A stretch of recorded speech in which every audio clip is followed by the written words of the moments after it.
Welcome to a New Human Podcast. This show is a place where we find out who we truly are and what we strive to be. Listen as we unravel current history and make our way to a new beginning. I am your host, Justin Klein. Today, Natalie Brown is in the studio. Natalie, she's got a list of modalities that she's doing, primarily just sound. She is a sound healing practitioner and then also instructor for the Sound Healing Academy. Yep. Yeah, Right. and then you have your podcast as well, Sound Heal podcast. which you were just saying, #1 podcast for sound healing. Yeah. Yeah. And as well, a musician. That's right. Yes. What's your instrument in your band as far as playing? Well, my main instrument, I would say, in life, throughout life, has been the violin. The violin. Yeah, started violin when I was 4. So usually when I'm performing with an orchestra, with a band, it's going to be the violin. Yeah. So this woman right here, as you can tell, she's got a list, again, of modalities. She lives and breathes sound. Natalie, before we jump way into sound here, tell me a little bit about yourself before getting into all of that, the sound healing and stuff. What was Yeah. life like?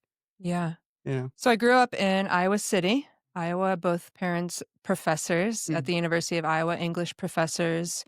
And the journey changed pretty quickly. My dad actually died when I was 7 months old, and that's when my mom moved into town, into Iowa City.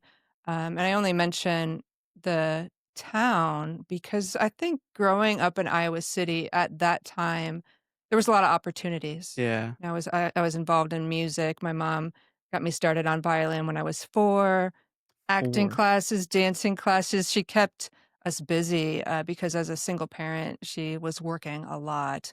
But it did give us a lot of opportunities. And so, before sound, I don't know, because I started when I was 4, 4 you years know, old. and I think part of my story is that it was discovered when I was 3 years old that I actually had a lot of hearing issues and ear infections. Oh. And so I think it was something like 80% of my hearing was impacted because of these ear infections. So I had surgeries and ear tubes and all these things. And finally, by age 5, it was improved quite a bit, which is interesting because I started violin when I was 4. And so Mm. at that time, the sound was kind of muffled Mhm. for me. And I was really experiencing violin as a vibration. Because if you Mhm. think of like how you hold violin, it's like against your jaw and kind of close Right. to your ear. That when my hearing was improved, it was like coming out from underwater. Mhm. And Yeah. so that sensitivity and whole body experience with sound, it came to me really young, Mhm. really, really young. And one other story from young Natalie playing violin is so I went to the Prusel School of Music in Iowa City, which is Suzuki violin method. It's a very disciplined, classical, I would say kind of perfectionist Yeah. style of violin. You have to stand a certain way. You do start the music without sheet music at first, which I really am so glad. It's a lot of like call and response with your teacher. Um, the teacher models how to play and then you play it back. So you don't read sheet music right away, Mm. which actually was really, really good. It's helped me just kind of make things up spontaneously and not rely on sheet music. Mhm. And my mom told me that when I was young, we would have these group performances where you would have 10 to 100 violinists all playing the same thing at the same time. And everybody was very kind of, standing almost, Sick, stern, and I yeah. was like swaying Yeah. back and I was like Flowing. in the music. So that was there right away. I was feeling it. Mhm. Yeah. That is awesome. Yeah. So, did you realize, I mean, was it an instant switch at 5 after playing the violin that you were like, "My hearing's better"? Were you feeling the music differently too?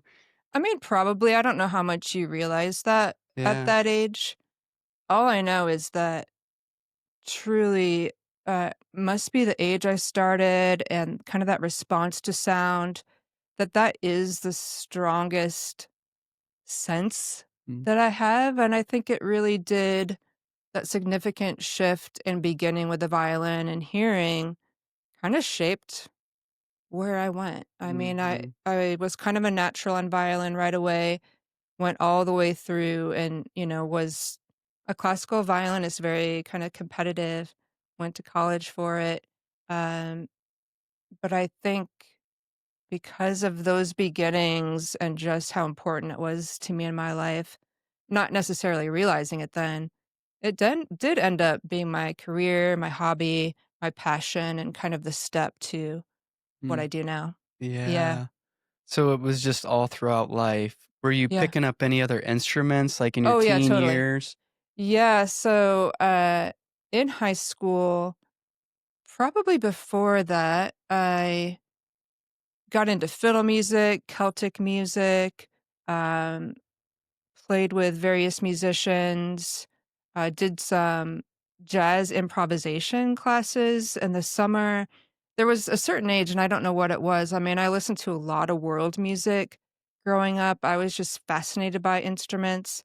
I would check out books from the library with instruments from all over the world and stringed instruments in particular. I was just like, there's just so much out there that at some point it clicked that literally I could try any style of music on the violin. And Mm, that's when I started to shift, not away from classical, but realizing, oh, I could play blues. I can play, well, country, fiddle, mhm. um, calypso, tango. I started to go down the musical rabbit hole.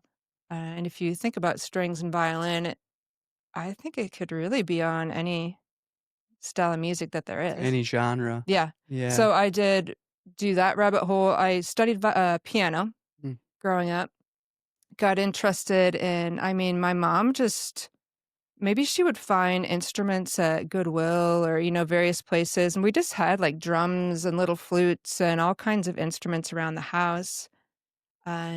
She played classical guitar and my brother played piano. There was just a lot of music going on. yeah. But my main focus was violin, and I had a natural ear for piano.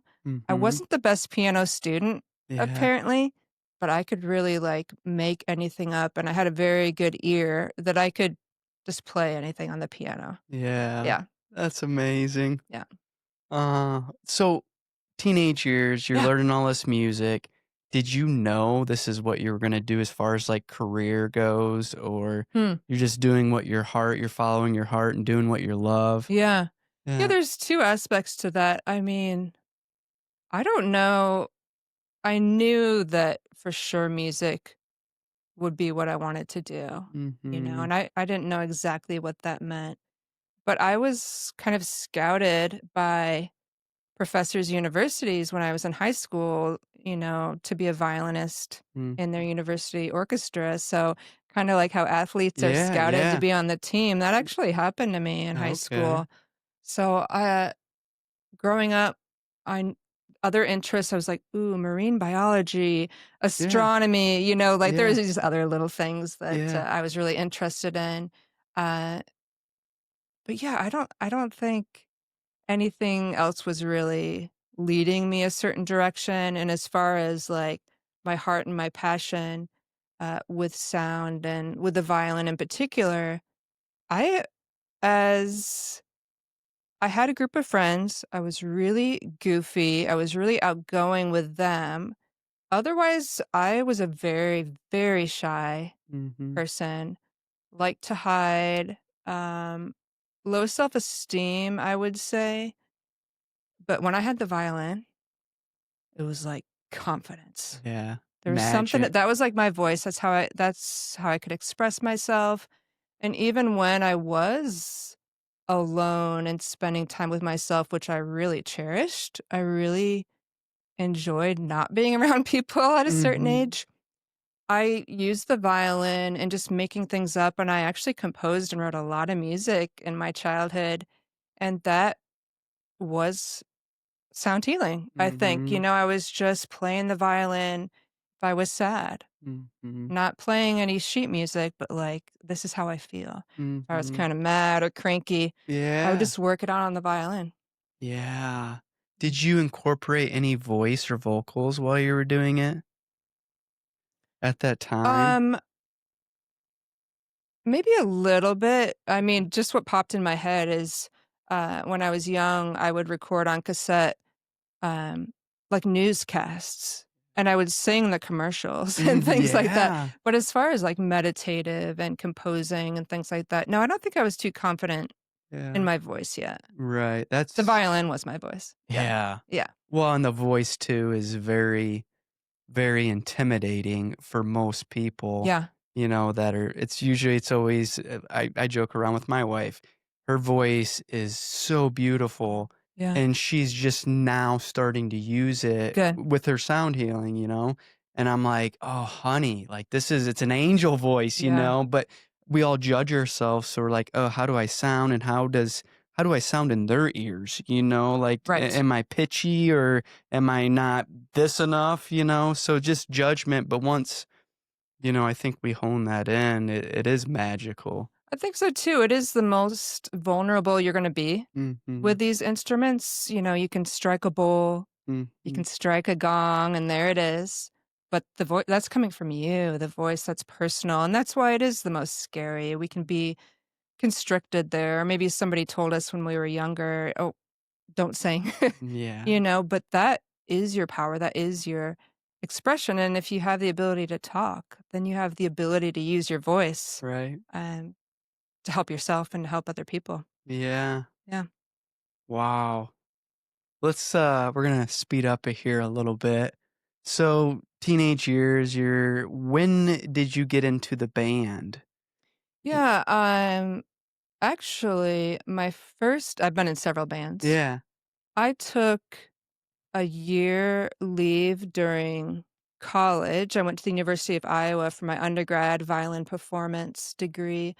I lived in San Francisco for a Yeah. year. That's where my grandparents were living, and joined my very first band called 10 Past the Dragon. And we were, let's see if I can remember this, Celtic, Middle Eastern, Afro-Caribbean, polyrhythm influenced rock band. I think Whoa. that's what it was listed as in a little newspaper, and they were looking for a violinist. And that was the first band I joined, and it was Celtic rock primarily, with some other influences. And yeah, it was a great exploration for me and all improvised. We had some performances. We performed on a pirate ship in San Francisco Bay, and I'm like 20 years old, and really cool experiences. And then when I moved back to Iowa to finish undergrad, I joined a cover band Mm. for a little while, again as a violinist, Yeah. and really got a lot of legs as far as gigging everywhere. Mhm. 3 to 4 shows a week while you're also in college, and that was a big learning experience. And from that band, I met Nikki London. She's a local musician as well, singer-songwriter, and we formed the band called The Trolleys, Okay. and had a really good stint, 2000, 2001. Um, did some albums, played a lot, and did a couple albums, and then we lived our lives and careers, and from time to time would play again. And now, again, we're doing some shows again. All The right. you know Circled back. 4-piece acoustic rock band. Yeah. Yeah, Wow. Was there ever a moment that you weren't doing anything with sound? that's a great question. And so after undergrad, I worked in a music store for a bit, and then I became the orchestra director at Washington High School. So I taught at Washington High School for 14 years, and at the very beginning of that, kind of my last year working in the music store and then starting as a teacher, I developed tendinitis. So in one of the bands I was playing, it was really aggressive. If you think about the violin and the posture, the grip, and of course I mean, 5 to 8 hour days of performing both in university and then with the band, I developed some issues at a young age. At a young age. So I did not play violin besides just a little bit with students for 4 years. Right. That How was is it really, really hard. now with you? There's still physical, if you think about musicians as an athlete, Yeah. you know, it's just like a repetitive use thing. And then as I've developed using things like Tai Chi and Mhm. stretching and Mm. sound healing, I think I've been able to regulate it more. And I was under stress that I didn't really pinpoint back then. So I think there was an emotional Right. element within tendinitis as well. Yeah. But yeah, so I was still involved in music because I was teaching high school orchestra, but I wasn't playing as Playing. much So because of that injury. Yeah, I'm gonna count that still as sound. exactly. I mean, because otherwise, absolutely not. Always, always Man. sound. Wow. So with this healing, now that you're, Yeah, going back in time and when you were a young 4-year-old picking up the violin, then going into 5 and noticing, hey, my hearing's getting better, you can go back to that time. But what time now did you like, hey, there's something going on with this music and stumble across yeah, sound healing? right. Yeah, there's different progressions of that. I mean, even when I was young, I would, you know, isolate myself in my room and listen to Enya or, Mm-hmm. whatever it Yeah. was. And, I kind of understood the power of music and meditation and just really reflecting with music for a long time. And I think music has been the stream for me just to work through things my whole life. Mm. As far as I think my first path when I was a high school teacher, I mean, you deal with burnout and stress a Mm. lot. I was in a big school where there was pressure for your ensemble to do really well at competitions and things like that. And I think it was the pressure that I put on myself as well, that my nervous system was always just really elevated. So I was Mhm. looking for alternatives. And the first alternative I found was Tai Chi and Qigong. Mhm. And so I wanna shout out Satyam at Tri Yoga in Cedar Rapids was my first Tai Chi teacher. I think it's been, like, 20 years ago, now. And in Qigong, there are actual sounds, for healing that Mm. you use, related to particular emotions Mhm. and organs. And so that might have been a rabbit hole that started it about 20 years ago. But I think the first time I ever heard of sound healing, I mean, it's hard to pinpoint it, Right. you I know? mean, that was kinda your stepping That stone, was you're my stepping saying. stone, Were you yeah. going for yoga or were you going for Tai Chi, Tai Chi? Tai Chi. Tai Chi. And how Yeah, did you hear about Tai Chi? this was part of my working through, tendinitis and, like, things I was experiencing physically in physical therapy. I tried acupuncture, so I was trying other modalities to Mhm. help myself, and somebody recommended Tai Chi is really great for flexibility and strength. So I think that was the main reason, but what I actually found about Tai Chi, I mean, I would just be buzzing afterwards. Like, I would feel the vibration, I would feel the electricity, and when you first tried Tai Chi, if you never have, you move very slowly. That was hard Mhm. because I was, at that time, very multitasking, very scattered, very stressed. And that slowing down, slow movements, that flow was, like, Yeah. exactly what I needed. Mhm. And so I think just that combination of getting more regulated, getting more aligned, starting to meditate more, that's part of the practice as well, just being slow. Um, Something sparked in the way that I was playing my own music and, using the violin for meditation, you know? Mhm. So I've probably been doing that about 20 years is, sometimes I just sit and meditate, but Mhm. sometimes I sit and meditate with my violin. Mhm. So, a point of focus rather than just clearing my mind, I just let myself go and see what comes out. Yeah. So that's been about 20 years I've been doing that probably. That's Yeah, awesome. yeah. Wow. So you're doing Tai Chi, Qigong, Yeah, and then was this during the time of you teaching yeah, at Washington? Because at what yeah. point did you make that transition from Washington to because you teach now? Yeah, there When was a was long period. So I started at Washington at 2004, and I made the leap to sound healing full time in 2017. 2007? So yeah, and probably Tai Chi I started in 2006. So, Okay. like 20 years. So there Yeah. was a long stretch of being at Washington, being with the orchestras, having adventures. Took them to Carnegie Hall, all these wonderful, really rewarding things.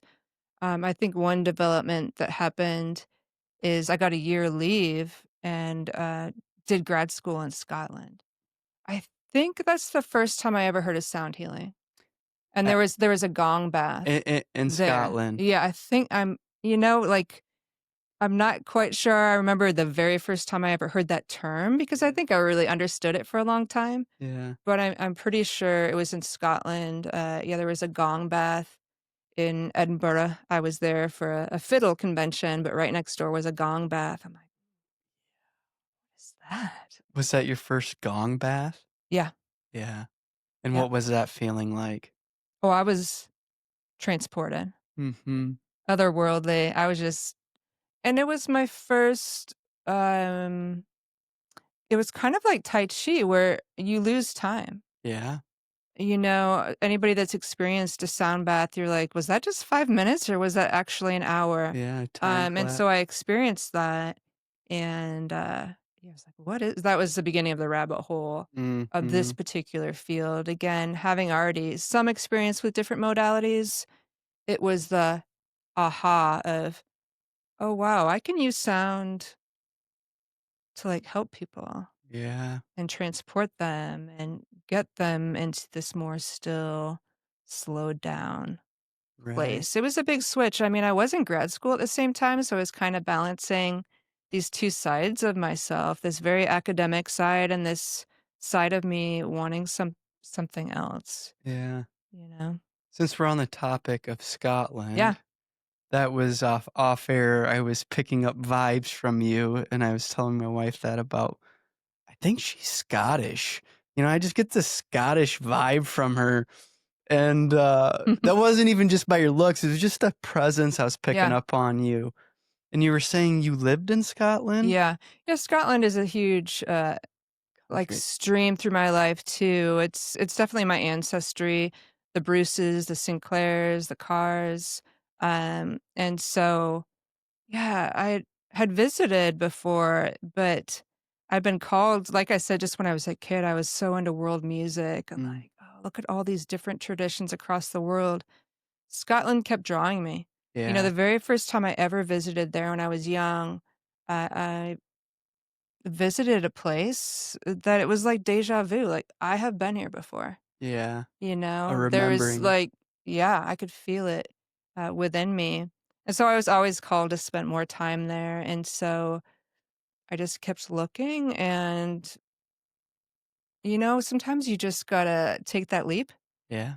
and so I did. I was a high school teacher, I asked for time off Mm. to go study in Scotland, and so that program was technically called, Masters in Ethnology and Folklore, and what I looked into what my, dissertation was in was ethnomusicology, which is basically the study of music and culture, right? The identity of Mhm. music in our lives, and that was a really powerful experience because in Scotland, what I discovered is music is part of their daily life, but it's also a part of how they share story and connect with each other and connect as a community. So I would do field work and somebody would be pointing at this mountain and then singing a song, this Yeah. ballad about this happened in 1497.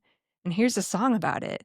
Or learn this fiddle tune that has to do with this beautiful river over here. So it was like a connection of land, like the land is alive and here is music that Mhm. carries that on, and I was like, "Wow." So music can give us a sense of place, belonging. Yeah, time. Yeah, that I think that's a key part. I mean, it's all part of this path was having that realization, and even if I might not feel that history and connection to where I'm living in my home, in my state, I think you can still find that, Mhm. that connection to the land Yeah. through sounds, through nature. Mhm.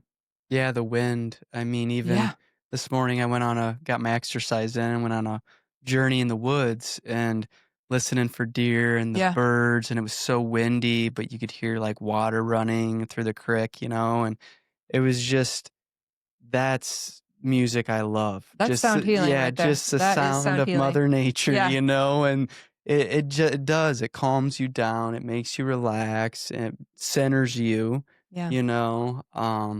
But yeah, so going into Scotland, you're just tipping your toes in the water of, I guess, the title Sound Healing.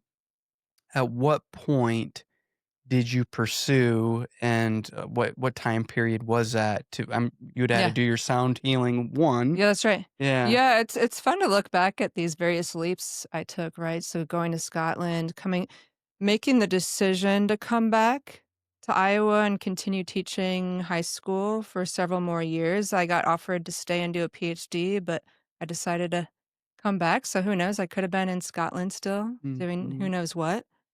But I did come back and I started to go down the rabbit hole more, knowing that I could have stayed a high school teacher until retirement, but now this thing was like, "Hey, Yeah. You gotta do this. come on."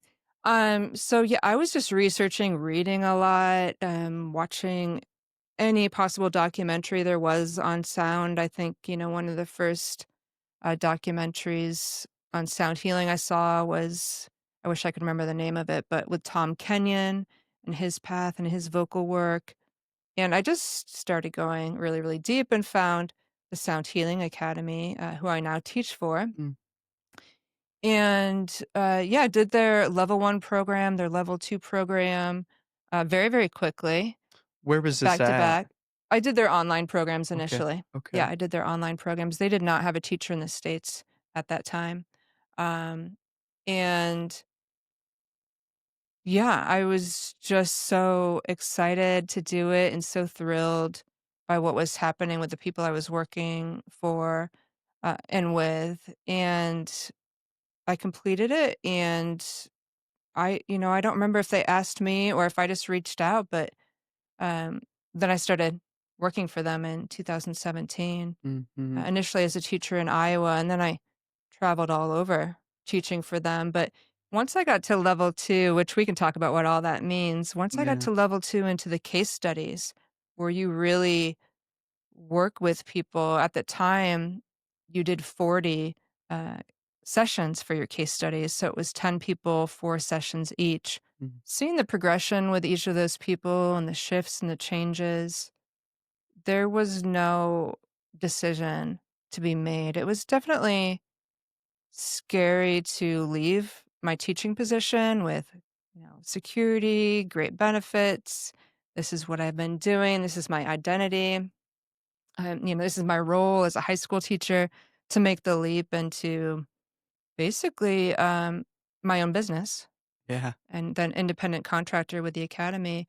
Um, but I had to. It was like one of those things, like Yeah. everything's led me up Yeah. to this. And truly, those case studies and how the academy has that learning set up, there's just so many aha moments and miracles, I would say, that as somebody growing up with an academic background, and I think bringing myself back to sensitivity to energy that I had when I was a really young kid.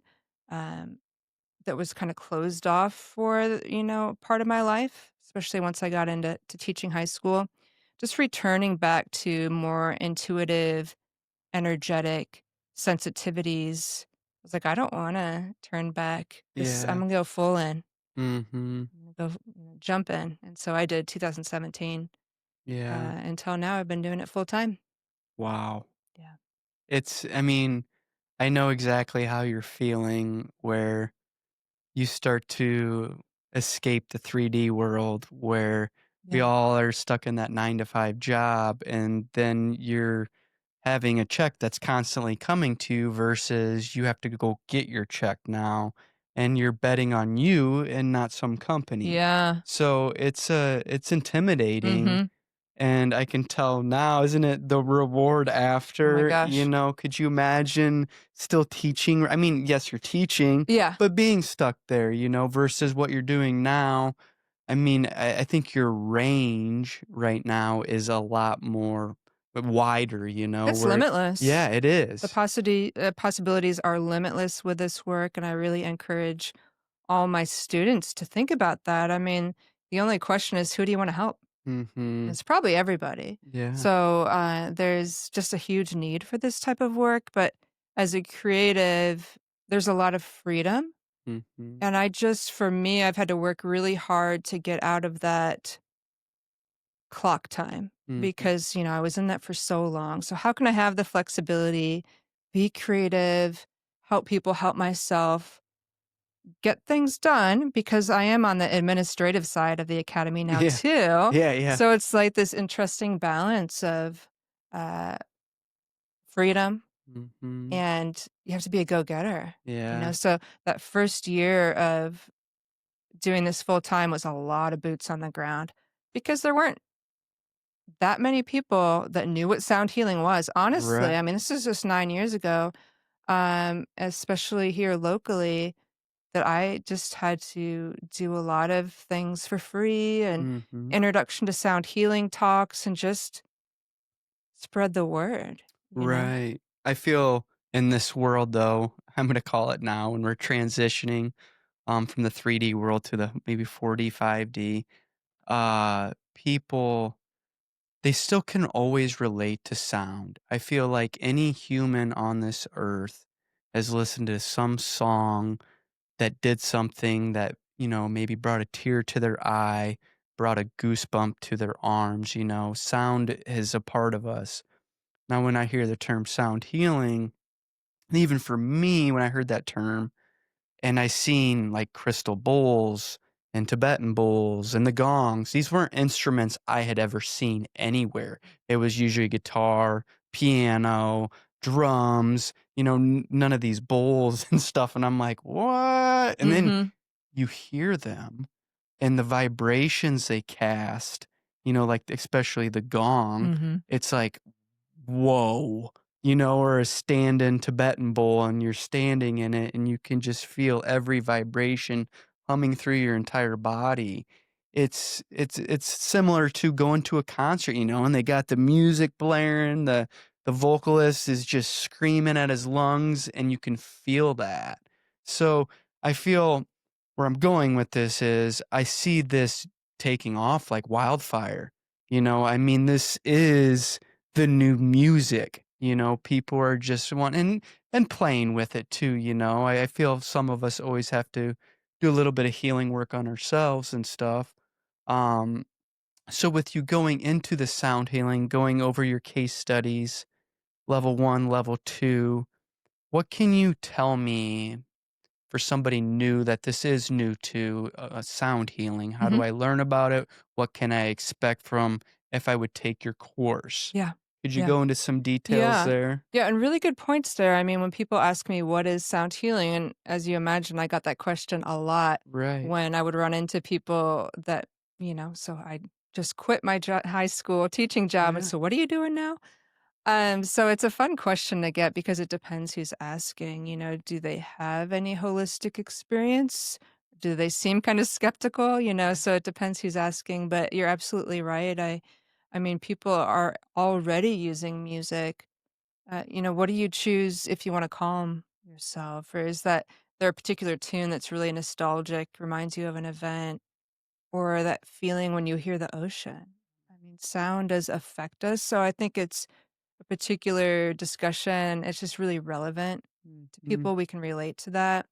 And so, yeah, sound healing is using sound for health and wellness. Mhm. That's truly what it is. It's like an intentional use Mhm. of sound and music. Like, why? And so for the trainings, the level 1, level 2, what can they expect?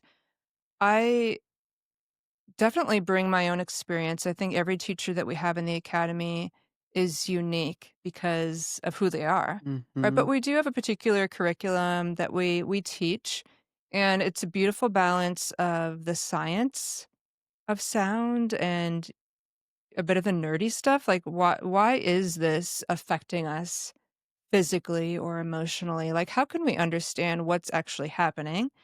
And then there's a bit of the holistic, intuitive, I would say artistic side of Mhm. this work as well. How can we be balancing both the Right. science and the art? I think that's really important, while also respecting ancient traditions and how this is evolving so quickly. So it's really a mix of giving people a nice foundation, but also personalizing it, because everyone you offer a session to, as well as every practitioner, is completely unique what they resonate with. Yeah. So the level ones are foundational, just getting your hands on these instruments, trying techniques, getting comfortable with why you might play this tuning fork versus a drum at any certain time.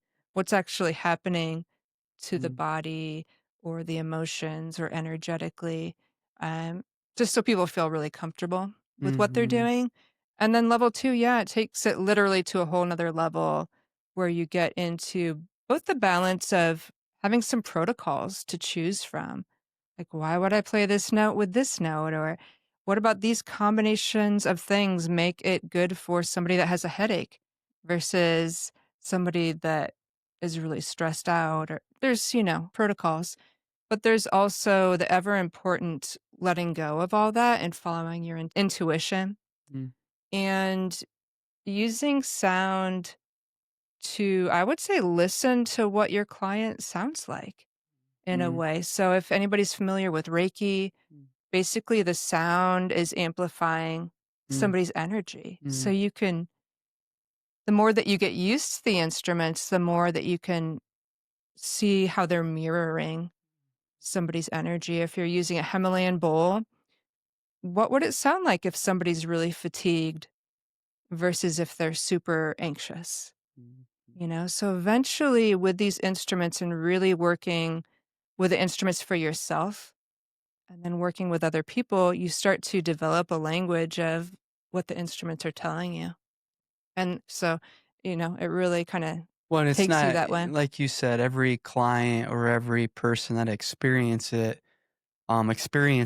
this sound. Mhm. It's different. Each session's different. Nothing's ever the No, same.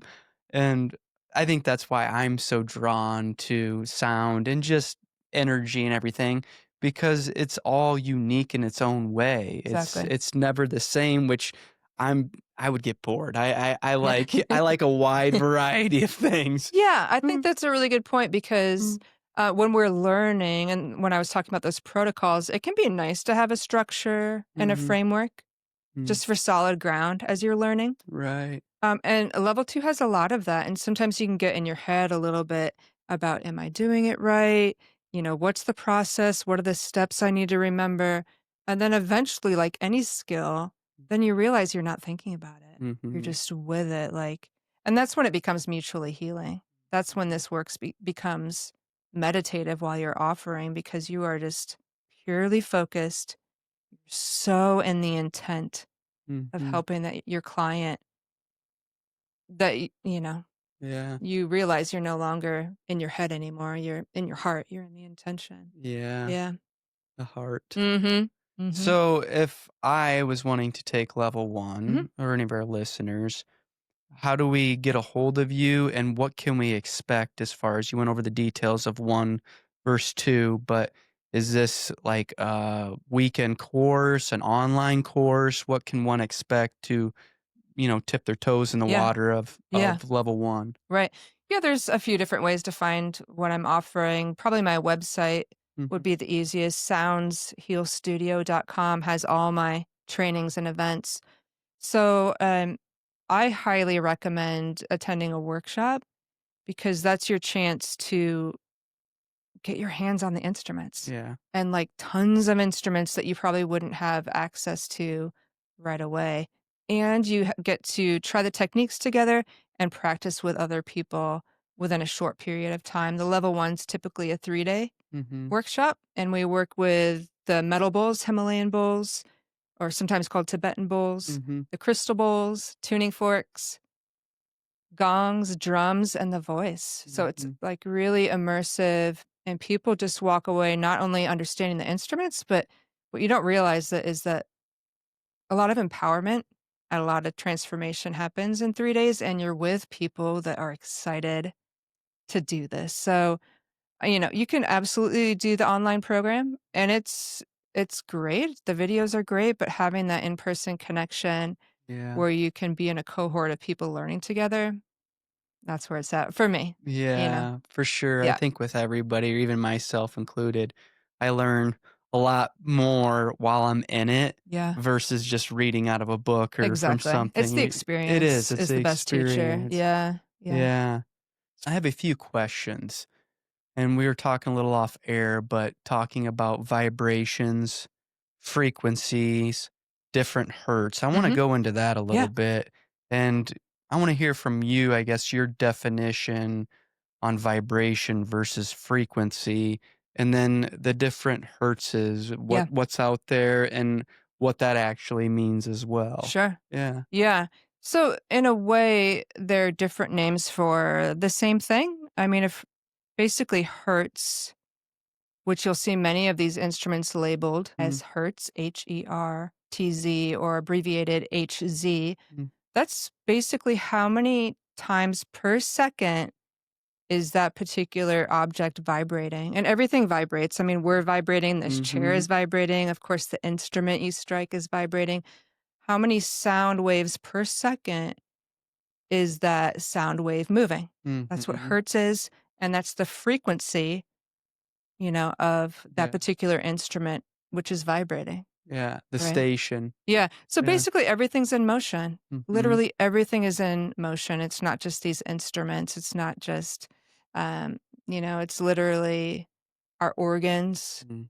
our bones, our whole being, the tissues, um, to everything around us. If we had a really, really good microscope, we would see that this table's It's moving. vibrating. Yeah. And if we had a really, really good, what would it be, microphone? Yeah. Maybe we could hear the frequency of vibration of that movement, right? Yeah. So everything does have its own frequency and Mhm. vibration. And that's where it becomes interesting because in sound healing, especially more and more so as it becomes popular, people are saying that this is a good frequency for this is a good frequency for that. But that takes us back to what we were saying earlier is every person is different, Mm. every session is different. So it's not one size fits all when it comes to the use of these frequencies to help people. Just like in medicine, there's like standard of care, there's pharmaceuticals that people use for various conditions. You can do that in sound healing. There is a protocol for migraines. Mhm. There is a protocol for this and that. And it might work for somebody. And sometimes it does, and it's miraculous. But other times, I think it's really important to realize that maybe that physical symptom is just the end result of Mm. something else that's happened emotionally, a trauma. Um, Ringing in the ears is a big one that more and more people are having. Is this tinnitus or tinnitus? Is it actually inner ear damage? Is it stress related? Chronic stress Mm. is a reason people are ringing in the ears. Is it compression on the vagus nerve? Mhm. Or is it more in spiritual thing? Right. So it's like we can't say that use this frequency for For that this. because, well, what's the actual reason? So that's where it gets more and more personalized and Yeah. individualized, the work that you're doing.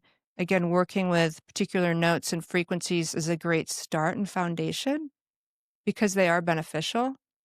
But I think for long lasting change and healing, it needs to go a little deeper Mhm. than that kind of sound pill. Like, use this frequency for this. Does Right. that make sense? It Kinda yeah. does, and I'm just thinking of the different frequencies, hertz, Mhm, mhm. When I was first on my path, I downloaded this app, I think it's called Frequency, Okay. is the app, and it had, like, 528, Yep. 639, and then Mhm. you go into those Yeah. frequencies, and it's all like Nikola Tesla, the Yeah, sure. 369, you just Mhm. keep going up in Yeah. scale, Yeah. and no different than our energy centers, you're going up It's in yeah, maybe it's scale. the solfeggio Yeah, frequencies probably, yeah. yeah, it Yeah. is, yep, Mhm.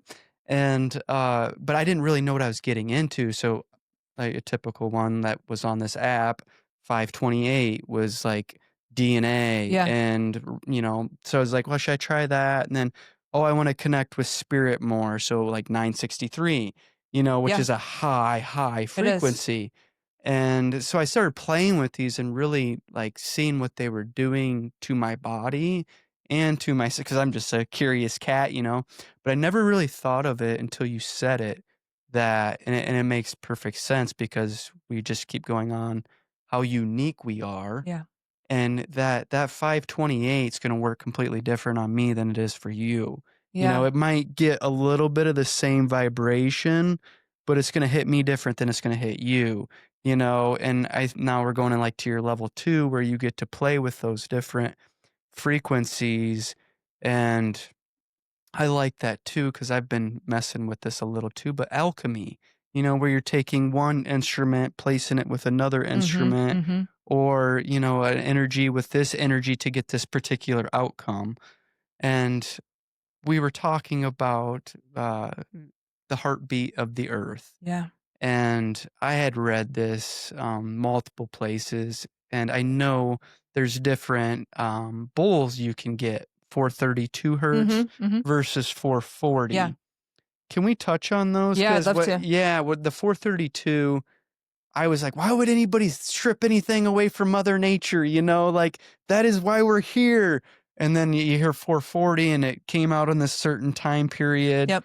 by this certain man. So, what are your thoughts on It's a that? big discussion that has a Yeah. lot of nuance, and, I think what was important and it's important to this too, what you were talking about with the 528 and Mhm. there's the 396, and I've had significant experiences working with people with those. I will say that, uh, knowing what the designated purpose of those frequencies was, and then working with someone with that intention, it's almost like, well, what if I just worked with that tone and didn't even know what somebody labeled that frequency as? So the first thing to do is, how does it make you feel? Mm. And then look at the association. I think that's really interesting, because I think there is, when you know the intention, that's infused into what you're doing, and Mm. which is like they go together, Mhm. right? So you have to pair the sound with the intention. So I think there is something happening there. Um, But again, I think everybody that experiences listening to particular frequency for a purpose is gonna have a little bit different experience. Just Mhm. when you attend a sound bath, everybody has a totally you did the exact same thing for everybody. Mhm. Everybody has a different experience. And so I think that's the same for 440, 432. So yeah, let's go into that. And there is a lot of nuance there. Basically, I think I wanna go into historically, that if you look across cultures before 440 tuning or any of these tunings were really before we had tuners to even tell us what note we were playing, Mm. it was just across the board. If you look into Indian classical music, their tuning was movable. Mhm. It wasn't a fixed system. The scale was based on the singer or the instrumentalist and the context, Mm. right? So their tuning or their root note was movable. It Right. wasn't, you have to tune to this pitch. Okay. And I Mhm. think that's a really important context to consider, that in Indian classical music and ragas, they were for particular healing and transformations and deities, but it wasn't, it has to be this note. It Right. was more the way they were playing, what they were evoking. Same thing with Himalayan bowls. Thousands of years ago, and the Himalayan mountains, when they're hand hammering these Mhm. bowls, they did not have a tuner that says, "This is 528. This Mhm. is 432." Mm. They were making a bowl. How did it sound? How did it feel? What energy did it Mhm. activate? Right? So I think it's important to look at it historically and in context. Yeah, it changes the way I completely look at it. But I will say about Yeah, 440, but 432. So 432, people theorize that, and there are studies, they theorize that it relates to natural cycles, to the Schumann resonance, and people that look at the mathematics see that it divides into threes. And, there's this whole numerology thing going on. But there is with 442 Mm. as well. I mean, that does numerologically and mathematically divide into things that you could say um, is more this or that. Mhm. The 440, there's a lot of theories on that, and really what had to happen when uh, recording and commercialism and radio broadcasting happened is that there had to be a standard of tuning, Mhm. right? And that's what was decided on. But the Chakra Garden Boy, we tuned to 444. Really? Um, I have bowls that are 432 and 440, and I can down tune my violin to any tuning. There are a few studies now. I kind of see what's coming out in research that do show that 432 tends to lower blood pressure, reduce stress, heart rate, things like that, like comparing to 440. So Mhm. there are studies emerging that little bit lower tone, that little bit warmer, little bit richer might actually be helping regulate people a little bit. So that's interesting. Mhm. Like, what people are saying about 432 might be starting to be backed up. Mhm. I did a recent, it was a reel on social media. I played a 440 flute and a 432 flute. And I said, "What do you prefer?" Yeah. It was 50-50. Yeah. And so that's another thing too. It's like, without knowing what the frequency is, Mhm. how does it make you feel? Or there's an app now on your phone that you can tune any song that you listen to on Right. Apple Music, Spotify to Yeah. 432. Okay, listen, do you notice a difference? Right. I personally, I do notice a difference. I'll be really honest that I have a preference for 432, not for any reason, but there's just something that it settles me a little bit. I when I play violin in sound baths, I use a 5-string violin that has a low note that sounds like a cello or a viola instead of playing on the high strings. I Mm. tend to like something that's just a little bit lower, and that's Deeper. personal. Yeah. And that's just like experiential. I don't Right. need science to back it up. It's just what I Mhm. like, and maybe somebody else doesn't. Right. And so when it comes to sound healing and accessibility and understanding all this, I think it comes to choices, Mhm. instead of you have to use this Right. note for this note for this. It's really personal. Yeah. Yeah. I had seen, I don't know where I seen it though, with like the 440 hertz, and there's a picture, and one of 432, one of 440.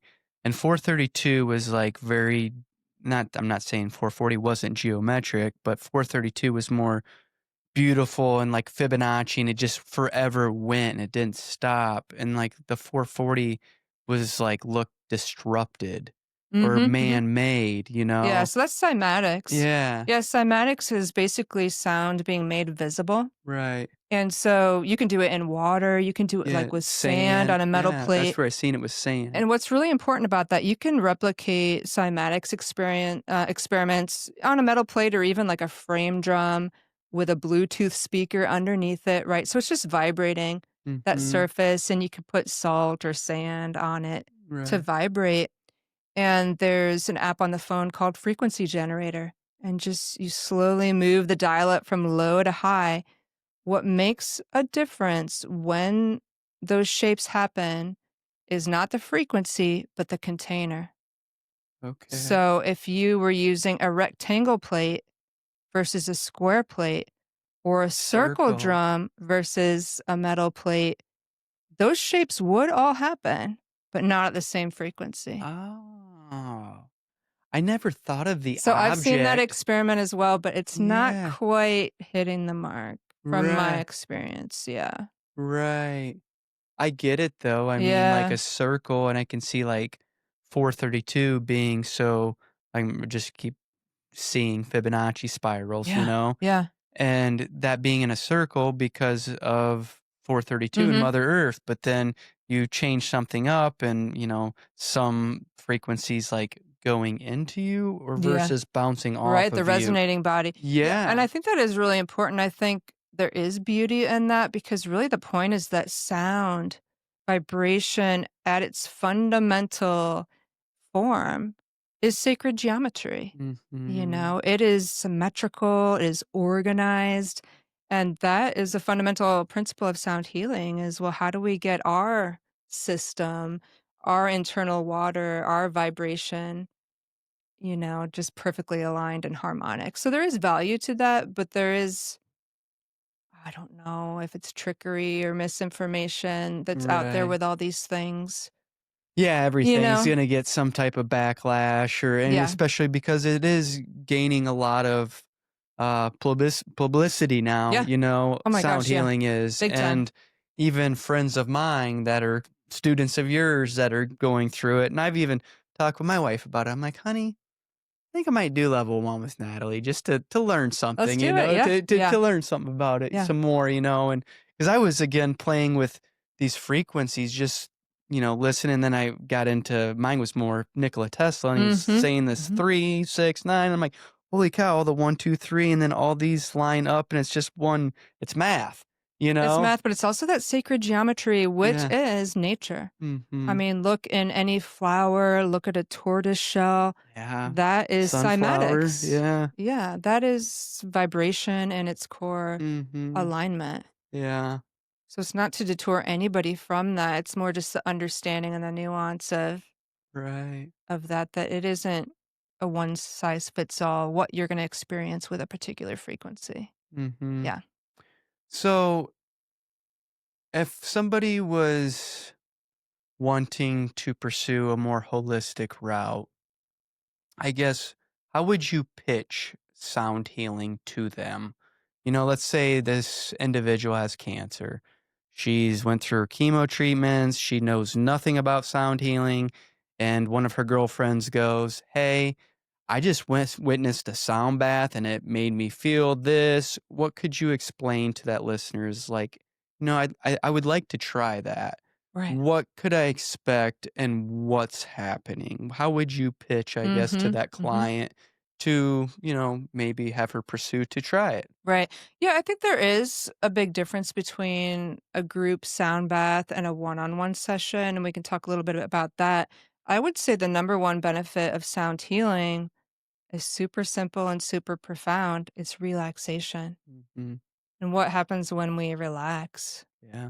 right? Nervous system quiets down, everything. So many benefits. Mind. I mean, aches and pains are reduced.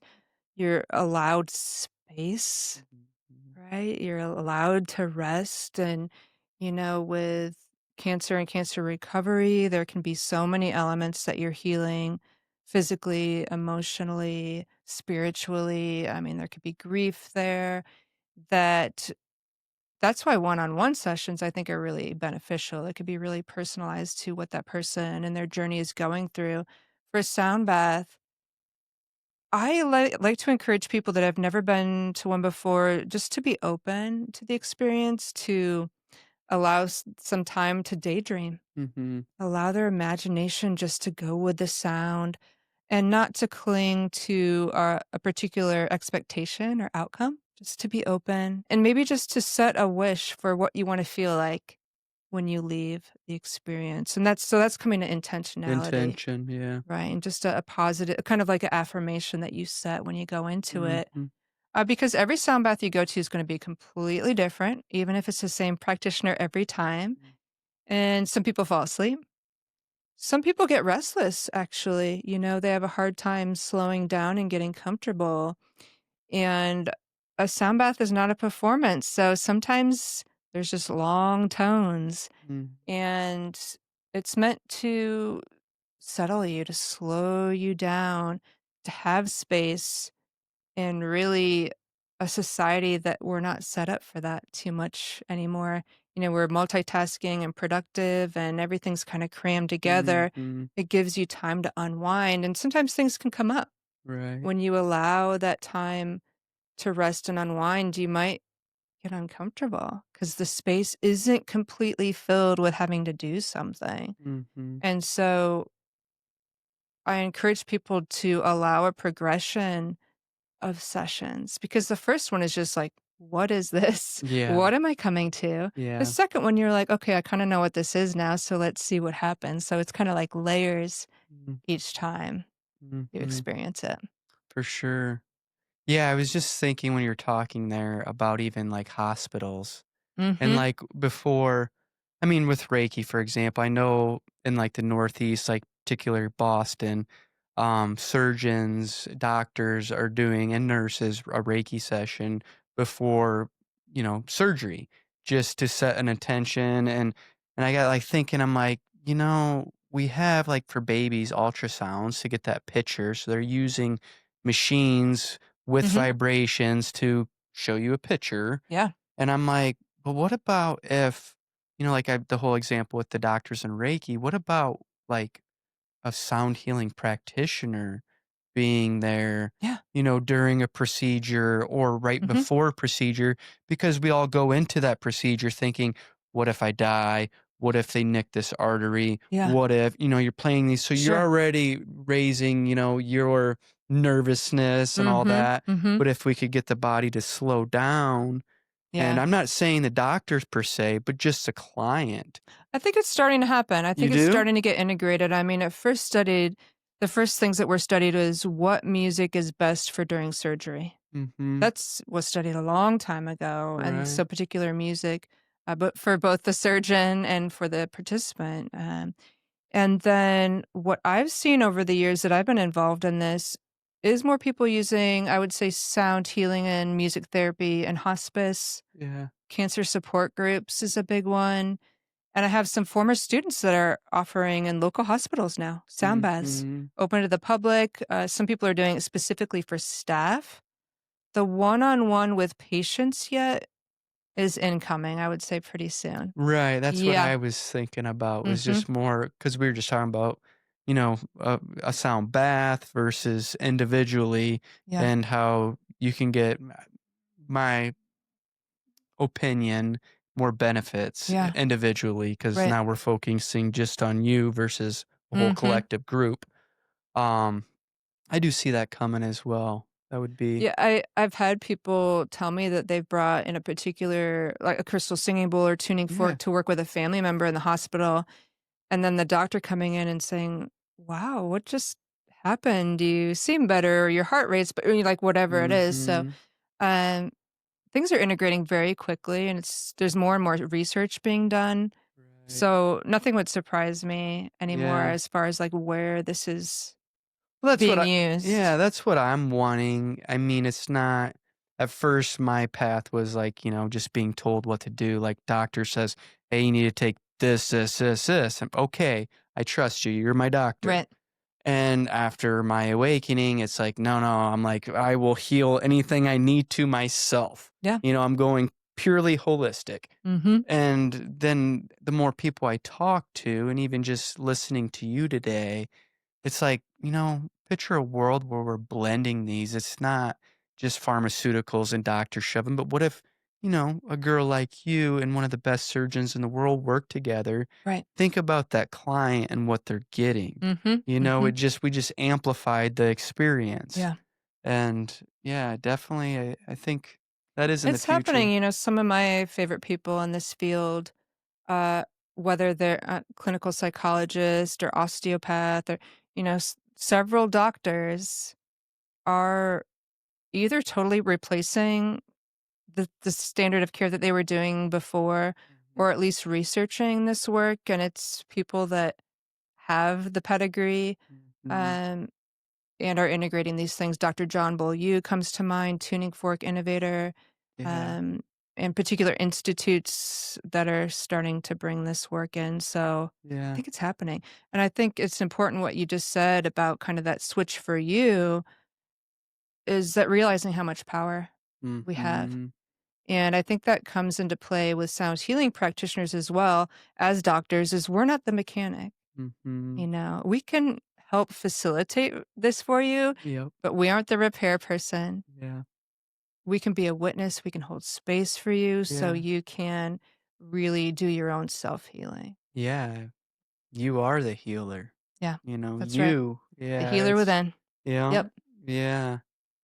So, you said tuning fork a few times. Mhm. I know what that is, but for our listeners out there, can we go into that a little Sure. bit? Just I feel I'm seeing that word a lot more, and I actually just bought a couple tuning forks Okay. yesterday. Yeah. Yeah. Yeah, I mean, there's kind of core, instruments that people are using in sound healing, and you don't really see them in sound baths, though I have experienced a sound bath with just tuning forks before. It Oh. was really, really cool, not very common. It was like a tuning fork choir. There's kind of 2 types of tuning forks. One, they're called unweighted, and those are tones that you can really hear. They're Mhm. either kind of activated and brought to the ears. There are different tones. There's protocols for like quality sleep. There's protocols for digestion. There's Mhm. protocols for grief, motivation, calming anxiety. And so that's when it gets into particular orders of things, those protocols I was talking about. And then they can be used around the body. And sometimes people call the energy field, the aura, to Mhm. help smooth things out, like energy blockages. Mhm. And then the other type of tuning fork is a weighted tuning fork. And that can be used on the body for muscles, for Mhm. aches and pains, tendonitis, arthritis. Basically, you're using vibration Mhm. for deep tissue massage, with the vibration.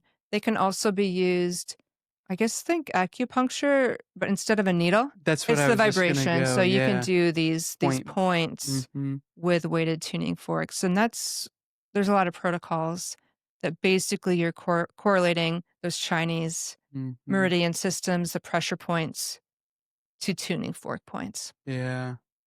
Do you know a chiropractor that uses them?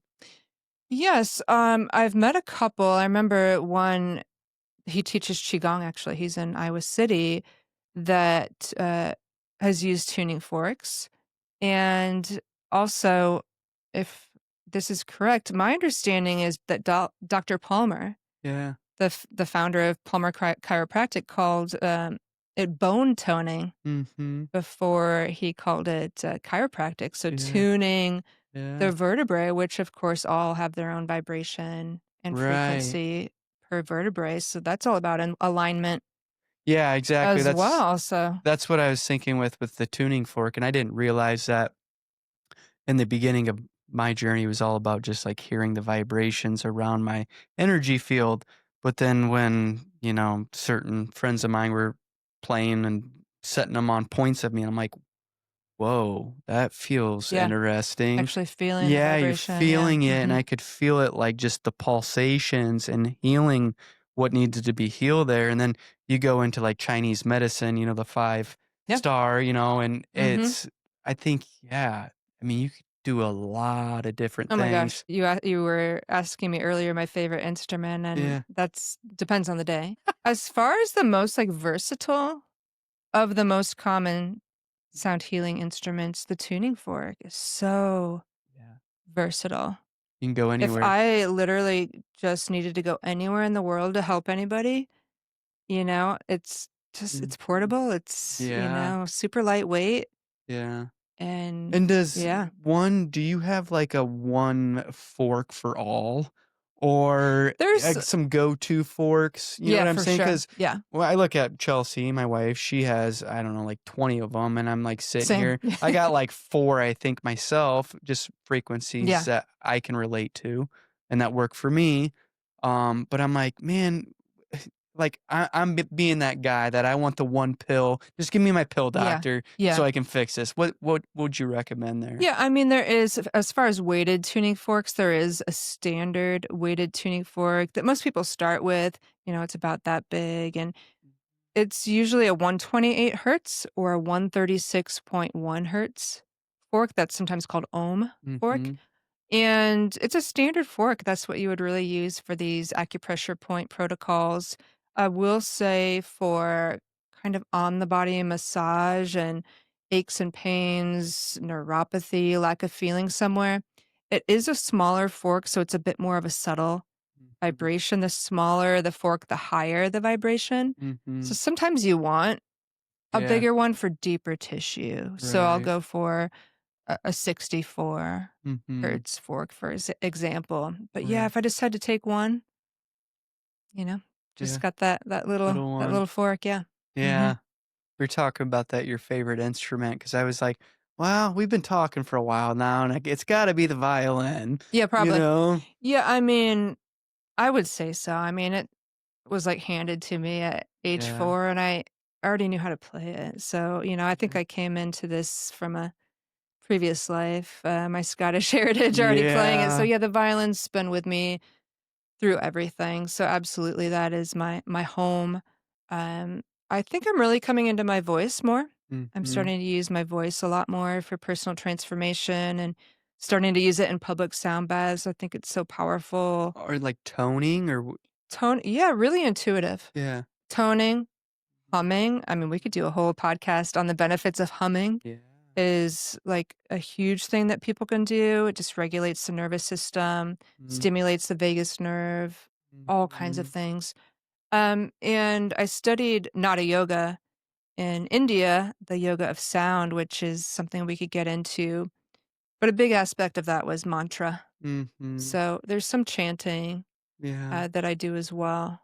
It's Right. kind of mesmerizing, and really what that's all about, whether it's a Sanskrit mantra, an Yeah. affirmation, a prayer, is just it's about reprogramming Mm. yourself. If it's beneficial to you, you'll become it. And Mhm. so a lot of these things, both with sound and this manifestation piece that's so big right now, is getting yourself off of kind of negative loops Mhm. and those patterns of thinking that Mhm. really are not serving you. And Yeah. so that's when it comes into whether it's repeating mantra, prayer, affirmation, setting an intention that is shifting your vibration, your energy to something more beneficial to you. Yeah. Yeah. For sure. I mean, I went through it on my healing journey is the whole fake it till you make it, the mantras, Yeah. just, Yeah. saying and repeating. And even for addiction, that's how we break habits is we're just reprogramming. Mhm. Mhm. Um, yeah. Wow. So you also have a podcast Yeah. too. Yeah, I do. Yeah. Yeah. And what was that called again? It's Sounds Heal Podcast. Yeah. And I started that in 2019. So it'll be 7 years in January. And yeah, I started it, for my own curiosity and like connecting with people. I was a couple years into doing this full time. Mhm. Started doing this full time in 2017. So the podcast in 2019 was to like, who's out there that wants to talk about this? And I had a few ideas of people that I was kind of learning with and people that I really resonated with, and that kind of filled up my first year of interviews. But now 7 years later, Mhm. there's so many people to talk to. And so now it's really become an archive, I think, for this field and how it's developed over these last several years. And it really has blossomed over Mhm. the last several years. So it's really talking to sound workers. And Mhm. so that could be somebody that's making your gongs. Mhm. That could be obviously people doing sound baths and vocal healing to doctors and, people really using Yeah. starting to integrate this work to researchers and cymatics, and I mean, Yeah. it's Frequencies. seriously Yeah. limitless. So Yeah. still going. Yeah. Uh-huh. Yeah. It's been really, really rewarding for my own learning experience, and it's grown. So it's great to see that people are listening, Mhm. and it's I think it's an education piece because anytime we feel kind of stuck in what we're doing, once we just hear these different perspectives, we realize that it is limitless, but also our own approaches are so unique. It's like, "Oh, Mhm. wow, that person is so focused on that. Well, what's my niche in this world? Mhm. What's my authentic expression?" And just hearing people that are so soaked into this work, I think is inspiring for people that are just coming into it. Yeah. So you said you primarily do Zoom and not in-house guests. How do you reach out to them? Just like you're listening to somebody you Yeah. like, you send them an email, Yes, or a how are little you bit of getting in? everything, Yeah. yeah. So, it is really on Zoom now because it's international, the Mhm. people I'm talking to, they're all over the world, um, and very few local people really anymore.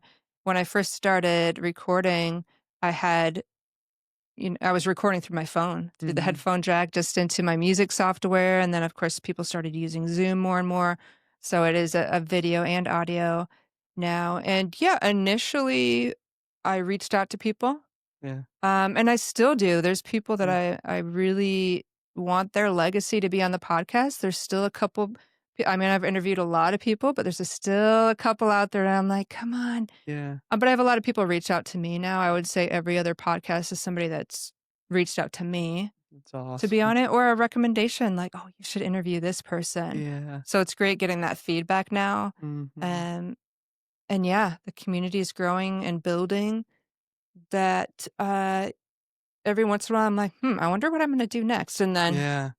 it just comes. Yeah. You're a teacher, educator. Yeah. Yeah. Is that what you see your path still going, or do you see something new coming? I think it's interesting because that is part of the podcast too, is my background of teaching, but also that ethnology and field work Mhm. piece from Scotland where Yeah. you ask a question and you listen and then you respond based on what the Mm. person said. I think kind of that background also influenced it.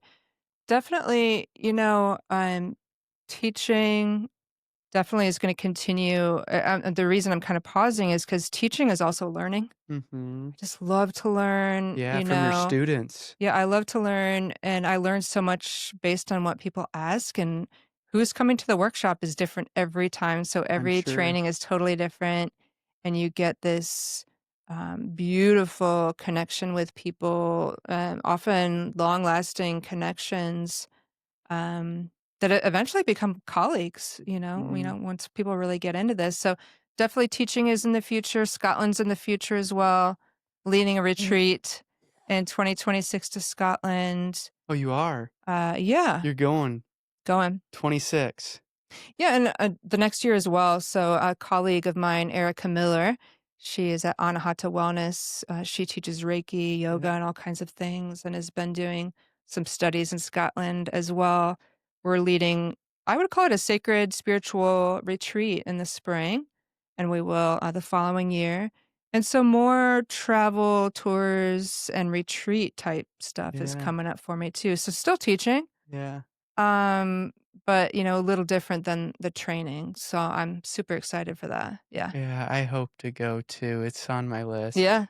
Yeah, Yeah. Scotland. With your teaching, when this starts taking off, I mean, I know you're busy right now, Mhm. but at what point do more teachers come into the field? Well, that's been happening, so like I said, when I first started, I was my headquarters is Iowa, Right. but I travel all over to teach, but now I travel all over to train new teachers, so I'm the lead teacher for North America, Mm, so we have teachers all over the States, Canada. It is happening. So I yeah, am no longer the only one. I have a right. whole team of teachers, incredible, incredible people working for the academy and following the demand. I mean, it Mhm. is blossoming right now. That's what I was Uh, wondering, 'cause I mean, are you fully like, how far out booked are you? Like, let's say after this podcast, I'm like, "Natalie, sign me up. When can we get yeah. in?" Oh Uh, yeah, my schedule for next year is already up. yeah, it's up. So that's what I'm saying, like, Yeah. how do people and even after this podcast goes and I have some other friends are like, "Dude, I wanna do a sound Yeah, one it's on with my her." website, yeah. Yeah. My next level 1, my next level So 2. how far out though? That you said a year you're out? Yeah, I think on my website, you can see everything up through June. Mhm. I have a level 1 in March and April, and then I'll have another one in the fall, and there's Mhm. always, like, a level 2 in the middle there. Mhm. Um, but yeah, I mean, they tend to fall around the same time of year, so if you don't see a date that works for you on my website, just ask, Right. and I can let you know where the next one falls. At what point when you have enough people reaching out though on it, do you have to, do Like, it add more. 3 yeah, Well, that 3 or happened 4? this year, Yeah, so so I what do again, you this just is make the class bigger or I added another class this year, so yeah, it'll be my ninth year with the academy, and even in Iowa, still this many years teaching, every workshop sold out this year, and I kept adding more spaces.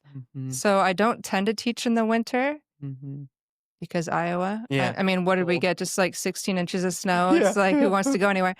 That I just added a winter class, Yeah, which is almost sold out. So the demand is yeah, still there. And I just want to emphasize, I know people are probably listening from everywhere, that we have something really special here in Iowa in sound healing, but I think in general, people opening up to these different modalities. for We've sure. got a gem Yeah, here, and it's it's really happening. exciting. Yeah. Sometimes I'm like, "It's so slow. Come Yeah. on," Yeah. but then you drop It's back in. rapidly Yeah. it's rapidly changing just from what Oh, I can yeah, and see. your last I mean, think about 2017 when you first started, Yeah. and look at now, and it's like Yeah. I mean, even go back to when you were a child, Mhm. and it's Yeah. like, "Holy cow, it's light years different what we're doing and what's accepted," to be Yes. honest, because a lot of people we get that too a little bit, like, "Sound healing? What do you mean sound healing?" And then just relax, come and enjoy it, Yeah. for a sound bath, and then they're like, "Whoa," People are you looking for know? alternatives Yeah. now, I think, even more Uh-huh. than ever. Maybe it's a post-pandemic thing. Yeah. And sometimes it is the language that you use, though. I know in Mhm. certain communities, people are trying to say things besides sound healing, Mhm. just so we want this to be accessible to For everybody, sure, you gotta read your crowd in the room. So, yeah, that's interesting too, is Mhm. terminology. Yeah, Yeah. Yeah, yeah. which you've probably mastered by now, right? Again, it depends who you're talking to. Like, how do you answer that question and explain what this is? Yeah. Yeah. Mhm. Uh-huh. What are some profound Mm. experiences that you've had with clients? I don't know how much in depth you can go, but, to give maybe one of our listeners that is a skeptic out there, Yeah. hope that maybe I could jump in and try this. Yeah, I'll give 2 examples. Yeah. One is really based on that protocol system I was talking about where you're using, this is weighted tuning forks. Mhm. You use it on particular points, and this is for a gentleman, definitely a skeptic, Mhm. that he was having 20 to 30 migraines a month. I don't know if anybody's had a migraine that's listening, can you imagine? No, yeah, At I get 1 a least year. 1 a day, I mean, I Yeah. just can't even imagine, and so he was looking for any Mm. alternative, he was to that point. He was a local, he lived very close, so we tried it, several times, and after that 1st month, that next month, he had 7. And so he was like, let's get rid of these." And the following month, 0, and this is 2 years ago, he hasn't had a migraine since. So does he have to keep coming back? Not anymore. No. Something like that, you could need to come in for a Yeah. tune-up, Yeah. but I think a lot of other things were shifting, and he was opening up to what is the real reason this is happening, so other changes were happening, stress related, it's Programming like, it's too, not just this, it's beliefs. also all these Oh, things. yeah. So that's a protocol-based thing that I you could say was pretty miraculous. Yeah. And then there's other people that come in and they're not feeling right, whether it's depression or fatigue or they're just, things just are not going right. I had a woman that came in and she didn't really tell me what was going on. She just says, "I haven't been doing well. I haven't been eating and sleeping. Just things are not good right now. I want to try a session. Mhm. I want to see what would help lift this fog." And so I'm offering a session. I was at the time working with a bowl above her heart. Okay, so this is a bowl that makes tones. And whenever I would get over her heart, the tone completely disappeared. So you would strike the bowl, it's singing beautifully, and then all of a sudden, it's gone, right? That's unusual. All instruments have a natural fade. That did not, it just disappeared. And so I kept working over that area, and it almost felt like when you have 2 magnets and you're trying to push them together, but they're resisting, that's what it felt like. So there was something there, I mean, you could call it a heart wall, some kind of protection, that the more I worked there, eventually sound did start to come out, and there was this one point that all of a sudden the sound just blossomed. I mean, it was so loud. I didn't change anything I was doing. I wasn't, like, striking it harder. It got Yeah. so loud, and she burst out crying and opened up, released whatever that was, and Yeah, the so it just burden. allowed this emotion to be released, and I later did learn what was going on and, the situation resolved, but I think that's a beautiful part of this work is you have one person, you're like, "We're gonna fix your migraines." Yeah. You have another person, you really don't know, Yeah. but you listen, you tune in, "Okay, how can I help?" Mhm. So, with that being said, because you gave me more of an intuitive healing, I would say, and Mhm. then more of I would call it like science structured Yeah. healing.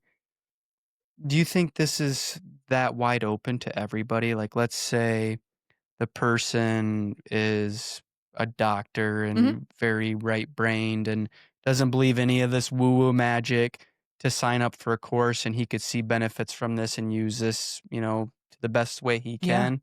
Or do you think you need to have some type of intuitive ability, um, love for Yeah. this to Oh, work? that's a good question. So I have had Yeah. doctors and physicians come to my class, Mm. and I have had medical students come to my class, and each one of those went on to level 2 and completed level 2. So there's something there, but I think you said heart. So I think at least everyone I can think of that comes into this work has some kind of empathy, Good is intentions. open, and that's not saying everybody in this world does, Right. unfortunately. But there's a reason they signed up for the class. So there's something there that Mhm. sparked that, So curiosity. Yeah. If somebody's curious, that's a way in, Yeah. right? If they're coming in with that heart, even if they don't have natural intuition, that can come with time. I mean, I Mhm. think everybody has it. It's just been dampened in some way, Yeah. So yeah, I think it's open to everyone as long as they stay curious. They're ready for some balance of science and Yeah. arts. You don't have to be a musician to get Yeah. into sound healing. I think that's really important to note, that Mhm. it is open to everyone. And then just be open to all possibilities, be open to the mystery and the grace of it. That's the hard thing when people do come in from kind of an academic or medical background, Right. is they're very excited by the protocols that we Yeah. were talking about, right? Yeah. Because, I want a step by step guide. A lot of people, well, with schooling, because that's what we've been Yeah. taught, in Yeah. school Which is is like, great that it's give me there. point Yeah. A and point B so then I can get to C, make Yeah. my triangle. But life as we know it doesn't always work that way, Yeah.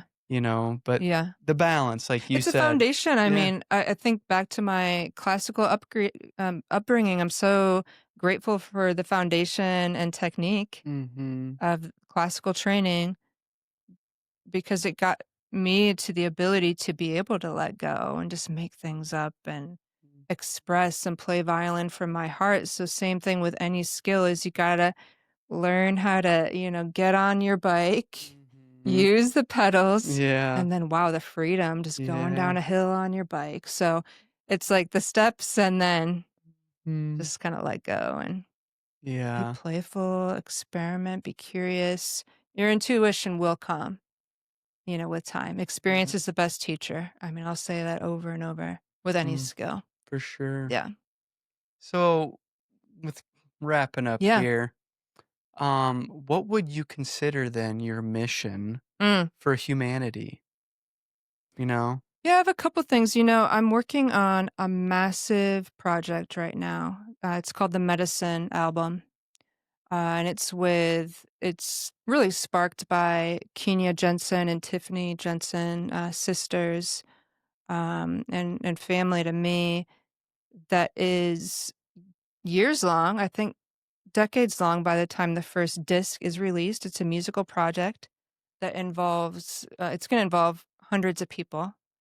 And that's going to be a huge message for healing.